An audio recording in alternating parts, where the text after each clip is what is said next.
And we are live. Ladies and gentlemen, welcome to the 31st ever episode of the Best Phone Plans Podcast. I'm Stetson, And I'm Dennis. and today we are talking about upcoming features for US Mobile, some updates to prepaid carriers such as Red Pocket and Boom Mobile, and then Dennis has prepared a pretty awesome segment about why Dish Wireless may be in serious trouble. So I think without further ado, Dennis, we should kind of just dive right into this. First off, how are you doing? Doing fantastic as always. How about yourself, my man? I'm doing well. I'm on vacation right now, so I've got a little bit of a different background for anyone who's tuning into the live stream.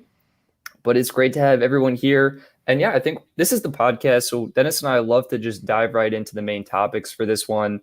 Dennis, up first, we've got upcoming features for US Mobile.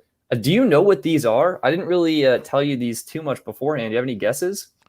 Um, I'm relatively in the know because of the Reddit post that we talked about from a while back. If I'm taking a guess, it has to do with ultra wideband support coming in. Finally on US Mobile side.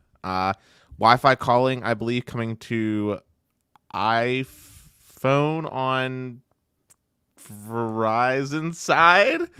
Or maybe it was GSM side. Something to do with Wi-Fi calling, and then Esim support. Yeah. So here's what we got. There was a post on Reddit. We have user PanGuy757 asking for updates on ultra wideband 5G access on Super LTE, Wi-Fi calling, and I'm trying to see if there was a fourth one, but I think those were actually the big ones. It was just kind of those. And eSIM. So let's kind of break these down and when we can expect to see these features come in. Ahmed actually replied to the post, and Dennis, you kind of nailed it with those features. Let's start with Wi-Fi calling. I mean, we did this stream a while back. How important is Wi-Fi calling to you? We talked about all of the best features of phone plans. Dennis, how important was Wi-Fi calling to you personally? For me, it was a must-have, but for the audience, based off the survey that you did on Twitter and on the Patreon and on YouTube, it didn't appear to be as important as I thought it would be for people. Yeah, it was kind of like, I think it could go either way. Like you could say, all right, like 60% of people said it was a nice to have feature, they didn't need it. And you could also say that 60% of people said it was a feature they thought would be nice to have or they needed it, one of those two different options. What we have right now from US Mobile is they have officially launched Wi-Fi calling on GSM LTE for Android phones and now for iPhones. So if you're on the GSM LTE network, iPhone users now get Wi-Fi calling. You may need to get a new SIM card. So feel free to reach out to US Mobile support and they're happy to hook you up with one of those. But that's here, which is great. And then Wi-Fi calling on Super LTE. This is kind of the one topic everyone wants. They all want Verizon coverage and to get Wi-Fi calling. And if I'm checking my notes here, I think this is coming out towards the end of this year. So I think they said kind of before holiday 2021, and that's when they'll be able to get it out to their customers. They've basically bumped it up in their development timeline. So would that get you to switch? I know Verizon just isn't good for you in your area, Dennis. I mean, to be clear, I tested out US Mobile because of I don't know if Ahmed realized I was serious about the bet, but or the promise, but I tested out US Mobile. It's a really cool service. I think it's awesome. I just wouldn't switch because, as you mentioned in a lore to Stetson, Verizon isn't very good in my market, and to use the GSM based side of US Mobile doesn't make sense. I got the Magenta Max plan with T-Mobile. You know what I mean? Yeah. It's funny. Like when you test out a cell phone carrier, you almost have to separate the wireless service from the actual kind of experience of using the platform, like the application, the account dashboard, because ultimately, like US Mobile is only going to be as good as Verizon is in your area, or as good as T-Mobile is in your area. And those networks just vary so much from location to location. Right. So, like, if we're looking at the company, I think everything the company is doing is fantastic. They are leaps and bounds ahead of many, many MVNOs that are out there when it comes to their app and the feature set that's in there. I mean, it gets pretty detailed, you know what I mean? And the flexibility that they offer with for people that don't need unlimited, you know, you can buy like so many minutes and stuff like that's super cool. I love their unlimited family pricing. They're probably one of the best when it comes to MVNOs, when it comes to actual family plans that I can think of off the top of my head, especially because you get those 2 free streaming services that you can choose. And I really appreciate how they do that. Like, unlike T-Mobile, where it's like you can only have Netflix and it's done this way, US Mobile's just like, yo, just pick one from this like pot of streaming services or one from this pot of gaming services or whatever you want, right? I appreciate that. So, but was there anything else you really wanted to talk about on this sort of seg?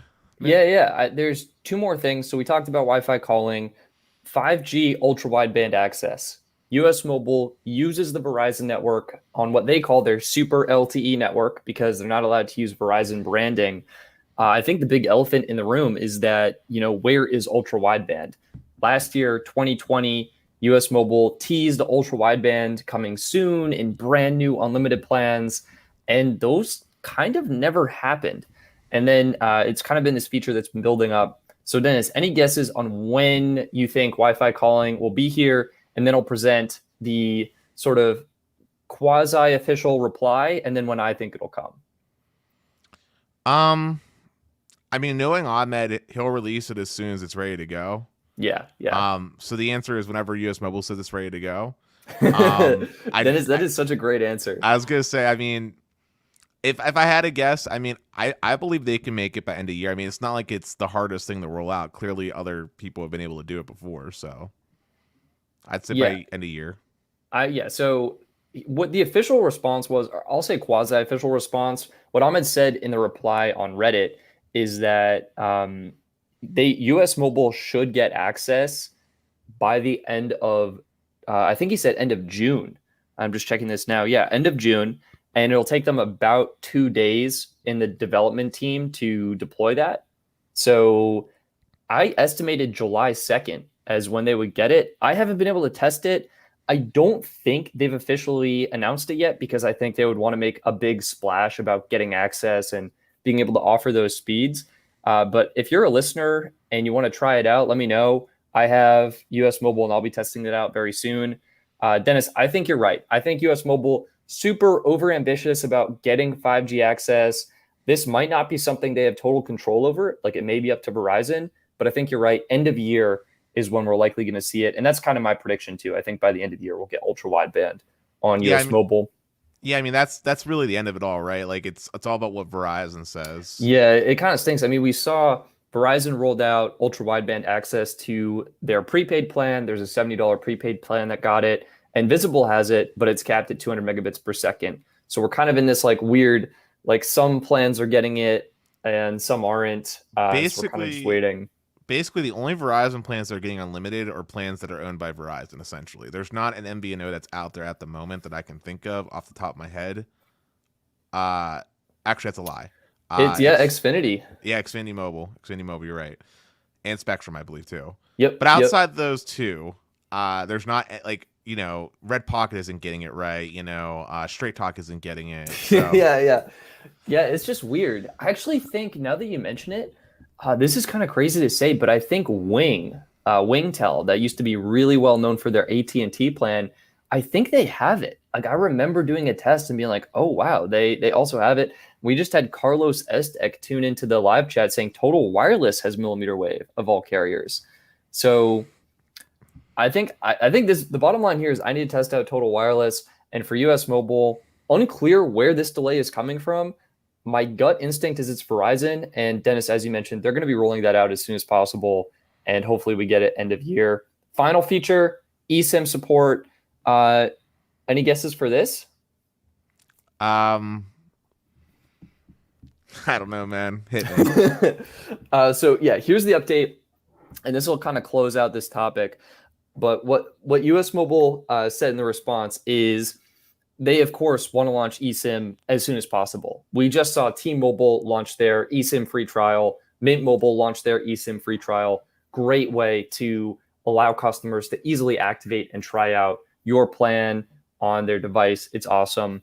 US Mobile is saying there was an issue with the eSIM partition that was created for them. I'm assuming by Verizon, as that's the main carrier they want to use eSIM with. And they've had some setbacks and it's been frustrating, but they're going to get there.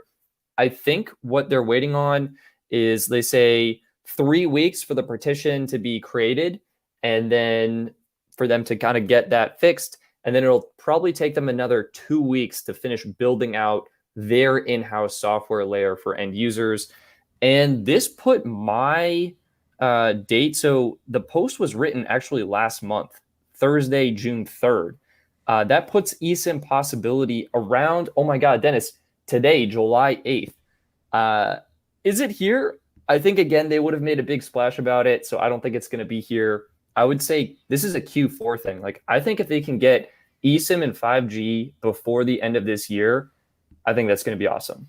Yeah, But I think if they're gonna do this, they'll probably do it all three in one go.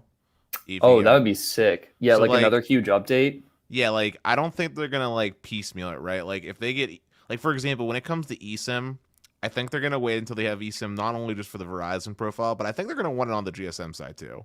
Like I think they Yeah. want to provide some synergy across that, and then Wi-Fi calling, same deal. I think it's gonna be like as soon as they get eSIM, they're probably gonna have Wi-Fi calling developed, and 5G ultra wideband will just be like a little icing on the cake type of deal. Yep.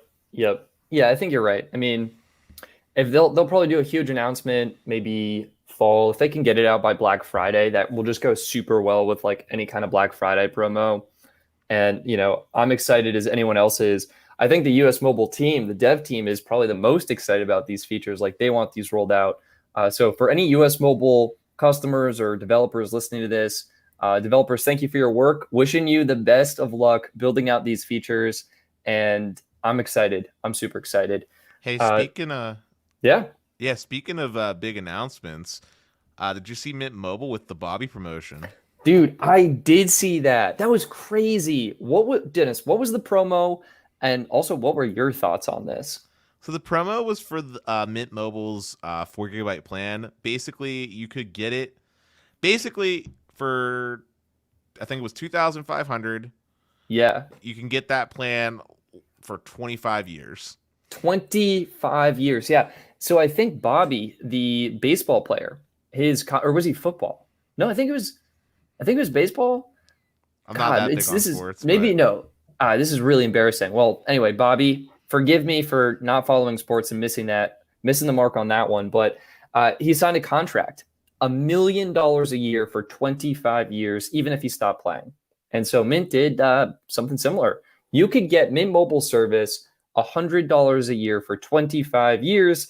In a Mint Mobile fashion, you just paid the full price up front for that. Dennis, is this a good value? Like, do you think people should have jumped on this bandwagon, locked in? Because that's basically 50% off. Like, for perspective, the plan is normally $15 a month. And if you do the monthly factoring here, the 25-year plan came out to around $8 a month and some change. What do you think? um, I have four main issues with it. Yeah. One is that data usage is going to continue to go up over time. And 4 GB today isn't really considered a lot, in my personal opinion. And I definitely don't think it's going to be considered a lot even 2 years down the line once we see 5G really start going full steam ahead. You know what I mean? Yeah. So that's kind of like one issue. Now, granted, Mint did say that if like they remove the 4 GB plan, they bump up the data, you'll get the whatever the lowest is at that time. You know what I mean? So that's cool, but still, my second problem is 25 years is a long time. I don't even know if I'm going to be living in this house for 25 years. I might, Yeah. you know what I mean? Like, it is a long time. So things could happen with, say, T-Mobile, where they're not good, like not good anymore. Maybe something happens with Mint, and they're no longer going to be using the T-Mobile network, because we've seen something like that happen with Wing. Something could just Oh, happen to yeah. something could just happen to Mint in general. I'm not saying something would, but I mean, who's to say that T-Mobile doesn't do what an AT&T did and decides to buy like a Mint? for that Yep. that flanker brand, or something like that. And who's to say they honor that? You know what I mean? Right, right. Yeah. Um, Dennis, all good points. I just look by my nature. You already knew I had a problem with buying a year in advance, so to commit to something like this for 25 years, it wasn't the move for me. Yeah. That being Yep. said, I do think it's a pretty okay deal if you're looking at it from like a financial standpoint, like month by month, and if you know you can live in those constraints, that's cool too. And I also thought it was kind of funny and cool. In fact, I think Mint was making a joke that after the 25 years, they might take everybody out for lunch to bought it or something like that on Oh Twitter, yeah, with Ryan. I was like, dang, I kind of wish I bought one just for kicks. just for the kicks. But I don't know. I mean, do I think it was a good deal? Do I think it was a really ingenious idea for marketing? Absolutely. Yeah. Do I think it was funny and good to talk about? Also, absolutely. But not the move for me personally. Yeah, I think honestly the cost, I think the pricing could go either way. Like we have some people in the comments saying that, you're paying up front, you're getting 50% off, and with inflation, you're actually getting like a better deal over time because you've already bought the service and, maybe the price changes in the Well, I future for would cell phone plans. I would disagree with that. I would say inflation Oh, hurts the value of this because inflation means that your dollar is being devalued over time, which means $8 25 years from now might be worth like $1 in our eyes. You get what I'm saying? I see. Yeah, actually, now that you bring that up, it would make sense. Like the data amount would increase with that plan. And if for whatever reason they locked you into only 8 gigs, then that wouldn't be great. It's 4 gigs, but they said Four they would gig, yeah, increase excuse me. it. But they said they would increase, but that's not the point I was making. I meant like $1 today is worth more than $1 next year. So Yeah, yeah, yeah. I don't know what the actual inflation breakdown is, but I just know that you're technically basically whatever amount of savings is, it's very minute. And Yeah. also the main point that I'm getting at too is that we're going into a world where unlimited is going to become the kind of norm, the de facto norm in in this country. I feel like Yeah, yeah. like tiered data buckets, they're kind of existing right now for like a niche space for those people that are very frugal minded. But I think the future going forward, as capacity doesn't really become an issue for mobile devices, is we'll just see different flavors of unlimited with prioritization being the differentiating factor, hotspot, and maybe other bundling techniques, something along those lines. Yep. Basically, like you have your visible and you have your Verizon postpaid, and it's almost getting down to just buying it based off of brand more than anything else. Yeah, yeah. No, I think you're totally right. And Chris from Coverage Critic had a great article that I liked where it's like you could invest $1,000 today, and with an average annual return of 8%, that $1,000 would be like $5,000 at the end of the 25-year mark. So it doesn't make sense. Either way, Dennis, Mint sold, what did they say? 124 plans. That's crazy. And Dennis, do you know how much that is? 124 plans times 20 times 2,500. Yep. He's doing Uh, it out. Drum roll, please. Brrrr. that is $310,000. Yep. So Mint just made $310,000 in one day with these plans. And here's the kicker, Dennis. If Mint were to invest that money and average an annual percentage return of 8%, it would grow to a whopping $2.1 million. So I know Ryan and the Mint team were joking that they weren't talking to Gary, the finance guy. Something tells me Gary's actually pretty happy with how this whole thing turned out. I mean, I wonder though, but I will just say this though. You know, it'd be interesting if Mint did this. Yeah, Is what would they do? what if they took that money, actually did put it into an investment fund, and let it mature for 25 years and donated it or something like that to like a charity or something like That that. would be Some pretty awesome. cool. Like they take their cut to cover the wireless cost or whatever, and then they like donate to charity. That'd be pretty Right. cool. It's also in 25 years. Like it'd be sick if they could figure out some way to do that today. And that's almost like what Reach Mobile is doing. Like they donate, I think, 10% of their plans to a cause of your choice, which is pretty neat. I just All think right, it'd be cool, something like that. But that's Mint. I want to talk about T-Mobile eSIM test drive. This one's pretty quick. Dennis, do you see this? no, what's up? T-Mobile launched a test drive. They are the first major carrier. They've offered a test drive for a while, so I don't want to come out of nowhere saying this is brand new. And you're probably familiar with that, right? Where you got this T-Mobile, is it like a MiFi? I think is what it was, just a So their hotspot device. their first gen version was giving out an iPhone Oh, SE. this is the third one. So what were the three generations of this? Yeah, so first gen was giving out an iPhone. Excuse me, I said SE. I meant to say iPhone 5S. First gen was iPhone 5S. Wow, that far back. Second gen was the MiFi hotspot device. Third gen is the eSIM thing, which I am familiar with this. I thought we talked about it already. That's why I was a little confused. But yeah, Oh, yeah, I think I did a video on it, but I just wanted to quickly yeah, rehash yeah, it. yeah.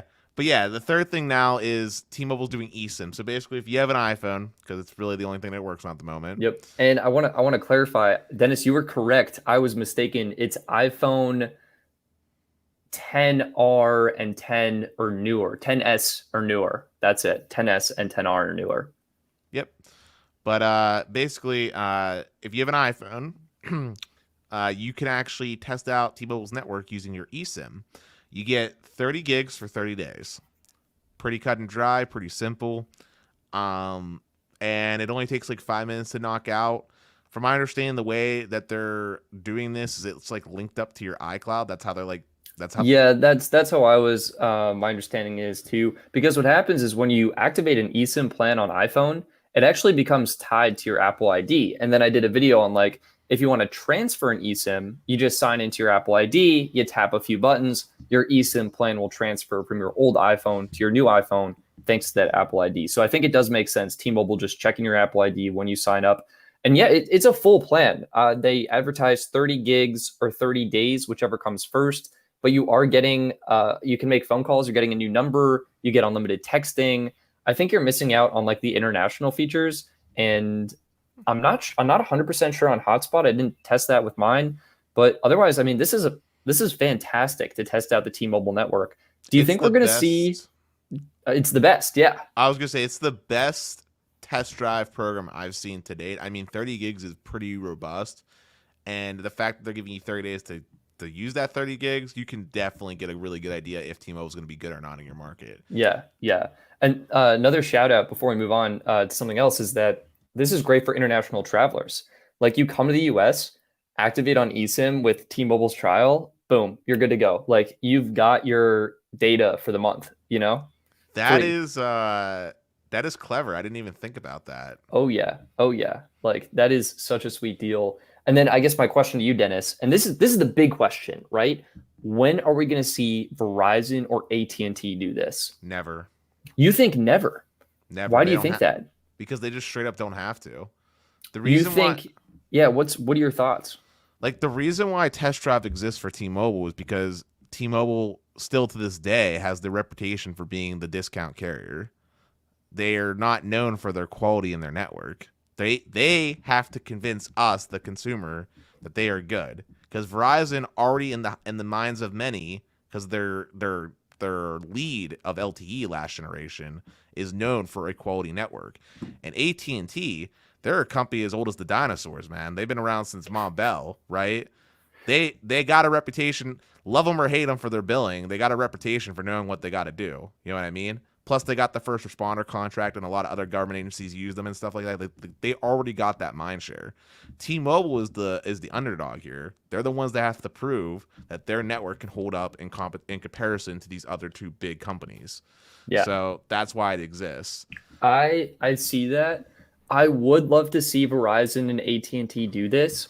I think if they were to do it, it would be after their C-band is deployed. I think they need that extra capacity boost if they're going to have a lot of customers like suddenly trying out their network and they want to be able to offer that extra speed too. That's my thinking. I just don't see it happening. Like they need to have a reason, right? Like at the end of the day, it comes down to money. What does Verizon Yeah. get out of doing that? They're still the biggest carrier, Yeah, I right? guess you're right. Yeah. And then Like how many people would switch? AT&T get out of putting in the R&D and developing that, right? Like what do Oh they my get? God. I don't even know if AT&T could develop that, to be honest. Their I backend system is so jank. I mean they could, but like what do they get out of it is basically what I'm going for here. Like what is it doing for them that a like instead of spending that money, let's just say hypothetically speaking, I'm just making a ballpark number. Let's just say it took them $10 million to make the build codes, do all that other fun stuff, yada yada, to get that up and running, right? They would probably be better served just doing another free iPhone deal. And then they would Oh, clearly see people locked in now because of the yeah. financing. They got customers and they know it works, right? And it reduces churn. These are the things that they care about. This is the thing that I see what you're investors care saying. about. Yeah, I guess from an investment perspective, it sounds like you're saying like T-Mobile's problem is they need to convince people their network is good. Their solution, try out our network. Verizon, AT&T, people already know the network is good from the branding and marketing. Their problem, converting people, getting people to switch over. How do they do it? The free iPhone deal, the free Galaxy S21 deal. People like their phones. Right. And when you do that, you actually get them locked in. That's the important part, right? 36 months. Yeah. Oof. See, Oof. when you do the free when you do the free give me, right? That customer, they can milk it for 30 days and just leave, right? Or they can be smart like us and go with a prepaid option. AT&T doesn't want that. AT&T Yeah. wants you on those postpaid plans where all those fees are and you're paying like a $200 cell phone bill. That's what AT&T wants. Oh, you're so right. You're so right. Yeah, I think T-Mobile honestly probably just saw what Mint Mobile was doing with their free trial and Ryan Reynolds promoting that and Target and stuff, and like, yeah, this is working really well. We should do this. Well, And so I T-Mobile think, also probably saw they were wasting so many hotspot devices and that this was a cheaper alternative, right? yeah, You don't have to give a new phone to someone. They can just use that, and if it's working, they just bring their phone over. absolutely, absolutely. So I mean, I think that's the test drive. I had two other updates I wanted to touch on, Dennis, and then I think we're going to be ready to dive into your Dish segment, which I'm super excited about. Two key updates: AT&T MVNOs no longer having a 65 megabit per second speed cap. So what's going on here? If you saw my ultimate AT&T speed test video, I found that on Pure Talk and Red Pocket, I was getting capped at 75 megabits per second on LTE on those plans. And then I saw on Reddit someone commenting that Straight Talk had that same 75 megabit per second speed cap. So I hypothesized using this data that most, if not all, AT&T MVNOs were capped at 75 megabits per second. And then we had Red Pocket on Twitter reply to my post. They just got access to AT&T 5G and they were getting over 200 megabits per second down. So I think if you're in an AT&T MVNO that gets 5G access, I think that speed cap is going to be gone. You still will be getting the same priority as AT&T Unlimited Extra, at least from my testing and the QCI values. I think AT&T prepaid and the AT&T MVNOs are looking really good for those low-cost options on the AT&T network. That was kind of my update. Dennis, do you have any thoughts on that? I mean, I kind of just rambled there. No No, thoughts. We're gonna go through. Second one is Boom Mobile. I can't believe it. I almost want to do like a story on this. Boom Mobile was sort of a premium AT&T reseller. I'll use the word reseller. They were providing AT&T service postpaid. You had 5G. You had eSIM support. They were literally almost reselling AT&T plans, and it sounded like they had a proper agreement with AT&T to make that happen. When we had the Wing fiasco in 2020, where their AT&T plan, AT&T like found out they capped the data from unlimited to, I think it was 30 gigabytes, and then I think it may have gone up to 50 gigs. Boom kind of remained unaffected. And then discreetly, quietly, they actually changed the wording. Boom changed the wording from unlimited to 22 gigs at full speed and then capped at 128 kilobits per second. I was like, that's kind of weird. And then very recently, Boom actually pulled all AT&T plans from their site. So they are no longer offering AT&T service. This makes Los Mobile now probably one of the best premium AT&T resellers. And it just makes me wish the best for Carlos that he's able to keep that deal in place and continue to offer that service. So that was kind of what was going on there. And that's all I got. We actually got two super chats, Dennis. So let's address these. And actually, they might come in naturally. So Austin is asking a question about Dish, and then it looks like Green is just saying that he got Magenta Max getting over 400 to 600 megabits per second in his area compared to 200 megabits per second by AT&T. And yeah, that comes down to coverage and getting that N41 signal. and I'll just really say it really quickly. Yeah. Both of those speeds totally respectable. Like if you're getting 200 megabits per second over your phone, Yeah. you're flying, right? Yeah. All right. Dennis, we've reached the Dish section of the video. I think you've got some great thoughts here. So what's going on with Dish? Hit me. All right. So basically, this is more going back to T-Mobile as well. T-Mobile has set a hard date on the shutdown of Sprint's network, and we're not just talking about the legacy tech, we're talking about Sprint's LTE network as well. And there's a big old lawsuit going on between Dish and T-Mobile for obvious reasons. Basically, Dish is in trouble. They're relying on T-Mobile's network right now. If T-Mobile continues forward with shutting down their network, there is going to be millions of customers impacted. We talked about this a little bit when it came to Boost subscribers that need to upgrade their phones for voice over LTE support on T-Mobile's network, but now even the LTE network that Sprint is using is going away. Yeah. Do we have the date? Like, what is that currently set at? Do we know? I believe it's I want to say it's next year, but let me double check real quick because I know I sent the link to you and I think I put it in the Discord. Maybe, yes, I did put it in the Discord. Let me open that real quick. Got it. So yeah, it sounds like T-Mobile. June 30th. Okay. June 30th of 2022. So that would be in 1 year, exactly, just about. Yep, that's when the full shutdown happens. No more Sprint anything, basically. All of it's gone. All of it's decommed, and it's been repurposed for T-Mobile's network. So basically, I kind of wanted to talk about what the ramifications of that's going to be going forward. Not only for Dish as a whole, but if you're a current subscriber and you're using the old Sprint stuff, like what happens? Like what's the impact this is going to have? And I think that the impact is that I don't think Dish is going to have enough time to actually set up their own network to become a proper competitor. I think that T-Mobile's essentially killing their competition. Wow. Yeah. So what's going on? We had Boost Mobile that was a Sprint MVNO that was then purchased by Dish with the Sprint T-Mobile merger, and Dish now basically had a lot of Sprint customers. And then they were partnered with T-Mobile. Like T-Mobile had to give Dish their network access. I think it's for like 3 years for Dish to be able, it might even be longer, for Dish to build out their network and their customers can roam on T-Mobile as Dish is kind of getting up and running. But the problem, it sounds to me, is that those Sprint customers on Boost were budget customers, cost sensitive, and they have dedicated Sprint devices that may not be compatible with the major or any LTE bands on the T-Mobile network, which it sounds like they're going to need in order to get active service. Is that what's going on? Correct. Basically, there's customers out there that have phones that don't work on T-Mobile's network. Is Wow. the gist. Yeah. Oof. This is tough, Dennis. I mean, what do you think about the lawsuit, and what do you want to see happen here for these customers? Well, I don't want to impede progress. I basically just want to see, I would say have Dish step up because they are Dish's customers. Yeah. But I'm also going to be pragmatic and realistic here, and that Dish doesn't really have the money. So, They're poor.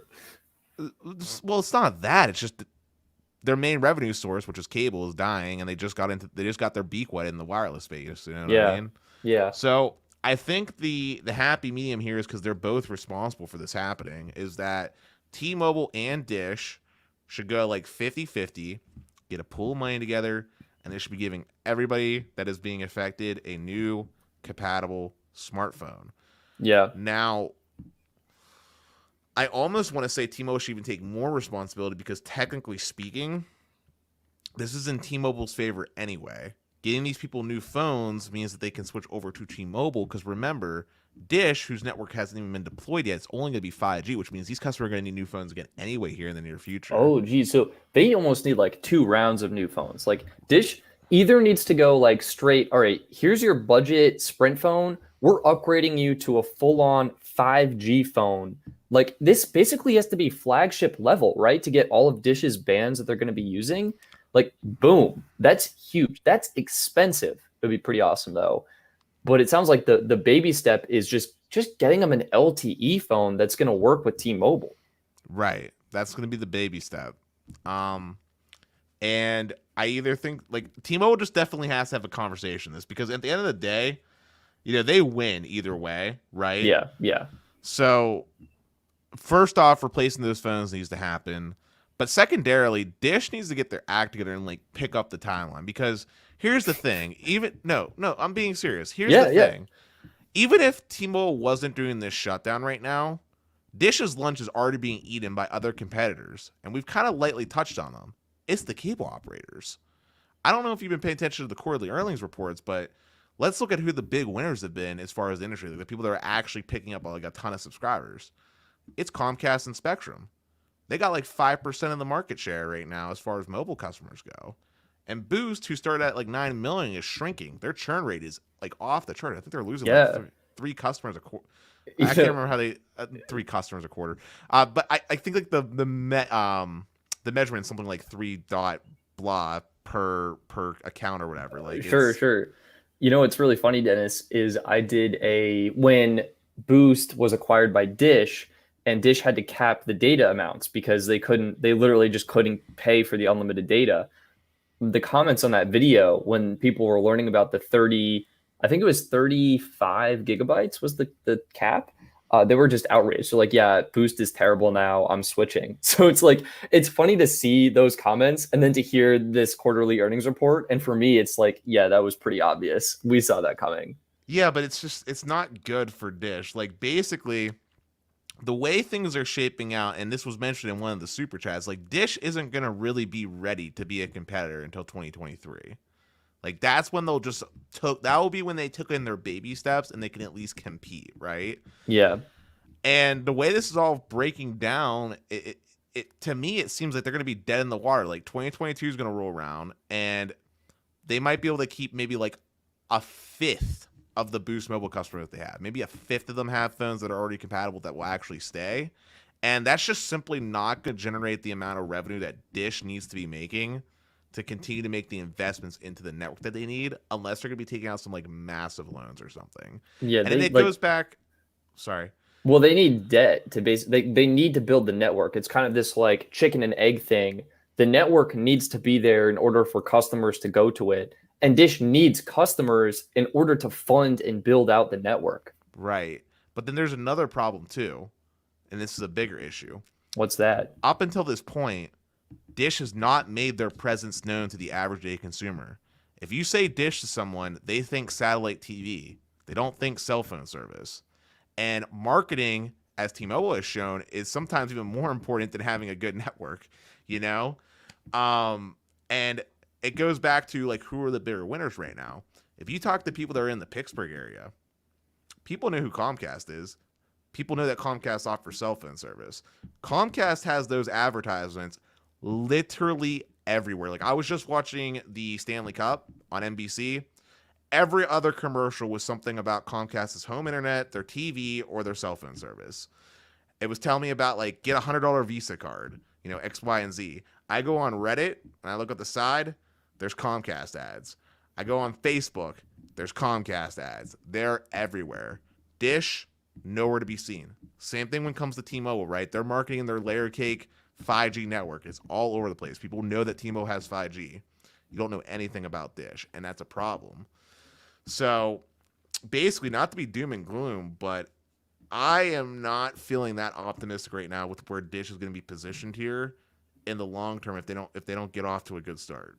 Well, here I'll come in with some different perspectives. Not saying these are right, but here are some positives to take into consideration. Dish purchased Ting.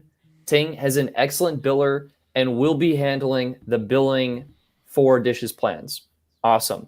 Means they can likely implement changes pretty quickly to their plan pricing and structure, introduce new plans, and adapt quickly. That takes a surprising amount of effort for a lot of the major carriers. You would not believe what goes on in the back end for introducing a new plan and a new like code or whatever. So that's number one. Number two, Ting has phenomenal customer service and support, some of the best in the industry. Now is Dish's opportunity to go from being known as that provider, that Dish TV provider or whatever, with terrible customer service, to the cell phone carrier to go to with top-notch customer service. I mean, we saw T-Mobile take a pretty big drop in customer service after my review video went live because they literally moved their support representatives overseas. Now the best support is typically on Twitter or Facebook. And even then, it's starting to get a little bit hit or miss. Dish, they're a younger carrier. I think they can ramp up customer service and support. They have the tools in place to really handle those support queries. Number three, 5G only. They don't need any of the nonsense that was 2G, 3G, 4G, or LTE. They can streamline and have an efficient network build out. They can plug and play. They're using Open RAN technology. They may not need all that capital to build out their network. So those are the optimistic points that I have. But yeah, like, what are they up to? They're launching this year, right? I mean, yeah, and in Vegas where Carlos is, and I will just say, the 5G only thing is a blessing and a curse, though. You know what I mean? Yeah, Like yeah, it's because they can't great, get subscribers. right? Like it's great for the long term, but you're alienating anybody that comes over to your network. You basically have to get them a new device, and Yeah, also more importantly, though, when it comes to business customers, the most profitable customers, they're not going to be having 5G devices. There's a reason why 2G stayed around for as long as it did. It's because there is like simple, like, think like a smart meter for your electric. Stupid stuff like that like relied on old 2G is the reason why 2G stayed around for so long. And when businesses do right. upgrades, like when they replace that with one that's LTE, do you really think they're going to spend the extra money to now invest that into something like 5G, just like that? You know what I Yeah, mean? yeah. So So they're it's, missing out. and then also don't forget too, having a backup, like a backup to your 5G can also be important. I mean, let's look at, I mean, granted, 5G really still in its infancy, but right now, let's look at someone like AT&T, right? Their LTE network clearly performs way better right now than their 5G network does. And it mainly comes down to like the two main reasons of A, AT&T doesn't have like a ton of spectrum allocated to 5G, but B, this is more important, is that LTE, it's matured. It's like reliable. We know how it works. You could do massive carrier aggregation across different bands, right? 5G right now, the only phone that can support 5G carrier aggregation on standalone, I believe, is the Galaxy S21. Not even the Galaxy S20 can do, like, you can't carrier aggregate different 5G bands on standalone, from my understanding, on like those older Snapdragon modems, right? And Right. a very, very, very, very, very small percentage of people are gonna have the phones or the technology that doesn't even exist yet to support the newer things that are gonna be coming out as 5G gets developed with Dish doing it. You know what I mean? Yeah. I mean, those are great points. Dish will be missing out on huge business segments, most likely the IoT devices that aren't going to have 5G. They may still get business customers that have voice lines. I think that could be typical. Maybe they'll offer some sort of fixed wireless home internet solution. We'll have to see how that pans out. And otherwise, they will be primarily, I think, kind of consumer brand. But here's kind of an interesting dilemma. Like Dish is both positioned as potentially a premium wireless retailer and a budget wireless retailer. Let me explain what I mean by that. Premium, because you need to have the premium 5G devices in order to use their network. I mean, I guess you could get some more budget 5G devices, but they typically need to be pretty new. And then the budget, because they literally inherited Boost Mobile and Ting and Republic Wireless, or they purchased those carriers. And those were budget focused carriers offering low cost plans for consumers who wanted something affordable. So I don't know. I feel like Dish is kind of in an interesting situation. And this ties in really nicely with the super chat we got from Austin. So, Austin, thank you so much for the super chat on the live stream. Austin asks, Dish is slated to offer service Q3 of 2021 and covers 70% of the US by 2023. Excuse me, Q3 2020, yeah, and 70% by 2023. Where do they fit? Do you see them competing head to head with the big three? Dennis, what are your thoughts here? I Where do you mean, think Dish is going to slot in to this telecom landscape? I think Dish is gonna slot in or have to slot in as the budget option, what Sprint was, and I think that's where they're gonna be. The problem, I mean, like that's where they're gonna be at. Like let's just be real, they can't compete with a Verizon with the coverage they're gonna have. The problem is that by the point they get to that point, I'm wondering like if they're even going to be able to compete in that sphere. Like the budget sphere has been more competitive now than it ever has been in all of history of the mobile space in the US, right? I mean, we got Mint Mobile, we got US Mobile, lots of MVNOs that are accessible and well known to people because they have been marketed on like Super Bowl, Super Bowl commercials, like the Mulk commercial that Mint did. You got unlike before. Uh-oh. Dennis might have dropped everybody. He was just on a rampage. So Dennis said earlier before the show he was experiencing thunderstorms, and if there was a gray out, he may lose connection. So I believe that is what has happened right here. And I'll kind of take it from here to continue talking. I'm sure Dennis will pop back in as soon as his internet is back up and his computer reboots. But and shout out to anyone else who's experiencing thunderstorms right now. I know it's raining where I am in Massachusetts. But yeah, I think, Austin, to address your question, Dish is in kind of an interesting situation. Just as I mentioned before, they are kind of premium because you need that 5G device in order to use their network. But they're also kind of budget with the carriers they inherited. So where do they fit in? I think Dennis is kind of right. In order for Dish to make a splash, their prices need to be affordable, right? Like, why would people sign up for Sprint, a carrier that was maybe less well known, didn't have that reputation? Why are people signing up for T-Mobile? It's because of the price. They're more affordable, and it's testing out that network, seeing if it works for you, and then being like, yeah, this actually is a good network. Let me switch over to it. I think Dish needs to prove that. They need to tell the story that they're affordable and their network works. They're using T-Mobile for the time being until they build out their network. When they cover 70% of the population by 2023, and as they continue building out that last 30%, I think the only way to get people to switch over to Dish is either by accident or by presenting a really good value proposition. They're going to need to be the new Sprint. They're going to need to be budget, affordable, offer perks the other carriers simply can't offer.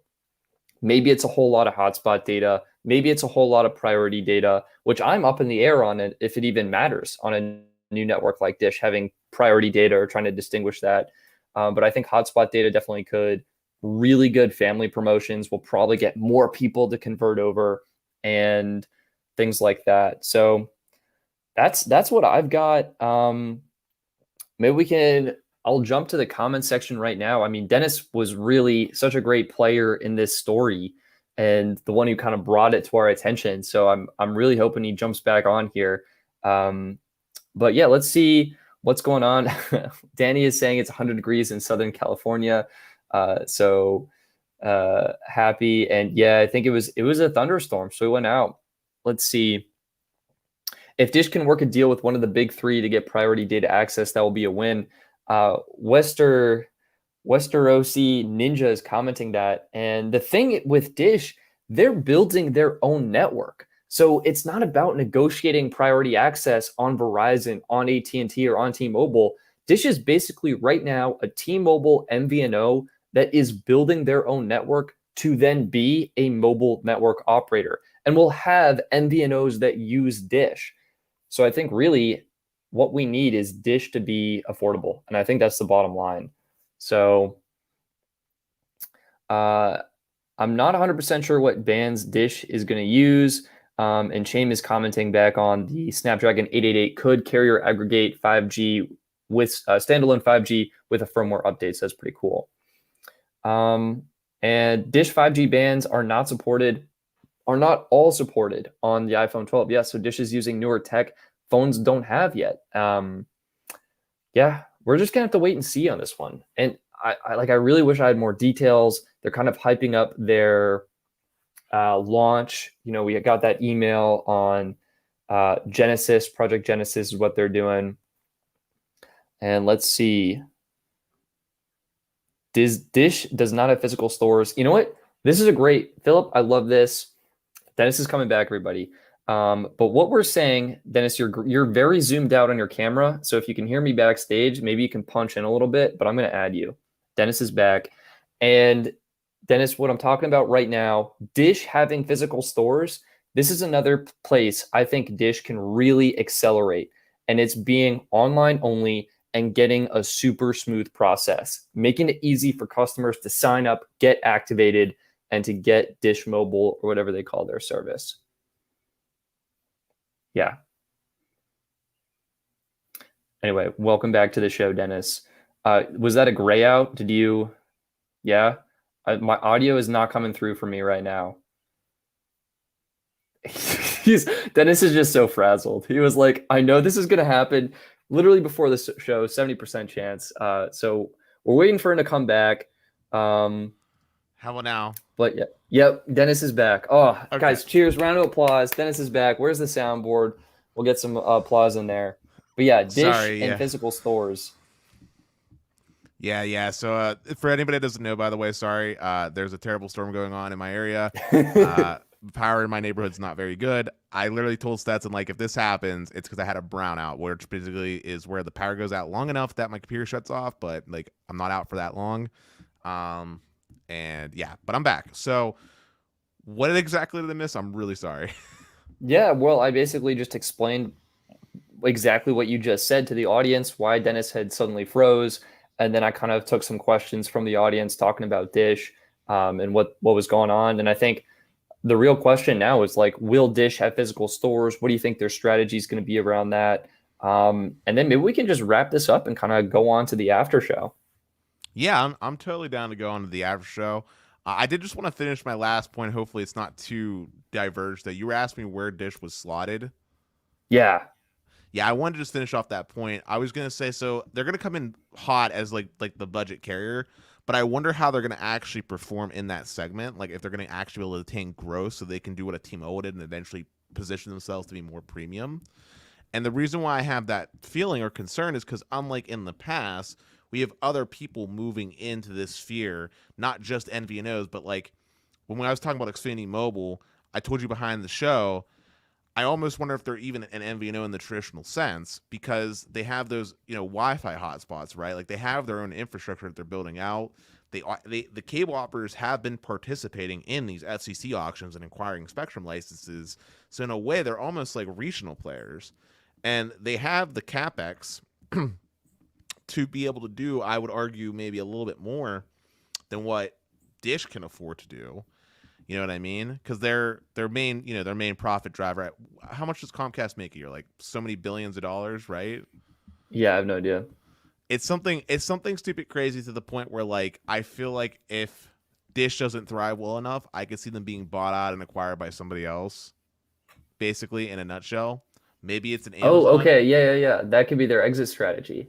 I mean, I feel like that would just cause more problems. Like Dish was the solution for Sprint to be bought, so it doesn't make sense for them to be bought. But we'll see. Do you think a carrier like Comcast would buy Dish? Is that kind of what you're saying? I could see. Yeah, I mean, I could see them doing something like that. I mean, dude, a little off topic, but I mean, Comcast has been known to acquire plenty of things. They acquired NBC Universal, they acquired Sky Network out in like Europe. They got their octopus arms all over the place into different things, including they're talking about acquiring Roku at the moment. That's on the table. Yeah. So yeah, wow. They got the money, and they love to do their acquisitions if the government doesn't get in the way. I think that's a pretty good spot to kind of round this out. Yeah, and physical stores, I think they're going to be online. I'd love to see that. And okay. Last question, Dennis. What streaming service is going to be bundled with the Dish wireless plan? What are we getting? Probably Sling. Probably Sling probably TV. Right. Yeah, 100%. All right. Unless they get one of those old Sprint. Oh, sorry. I was gonna say unless they get one of those old Sprint contracts like Hulu. Yeah. That could be. We'll have to see. And either way, I'm excited for Dish. I'm rooting for Dish. I want there to be more competition. I want there to be more affordable prices. I want freaking AT&T to include taxes and fees in their prices. I mean, gee whiz. But that's a story for another day. Dennis, I think we should close out this episode and go on to the after show on the YouTube channel. So thank you to everyone who joined. We really appreciated having you. You can follow us on Twitter at Stetson Doggett and at DennisBP3. Consider supporting us on Patreon for extra perks, benefits, and behind-the-scenes content. We'd love to have you there. Thank you all for listening. I'm Stetson, And I'm Dennis. and we look forward to talking to you in the next episode, hopefully with rock solid internet connections. All right, take care, guys. Peace.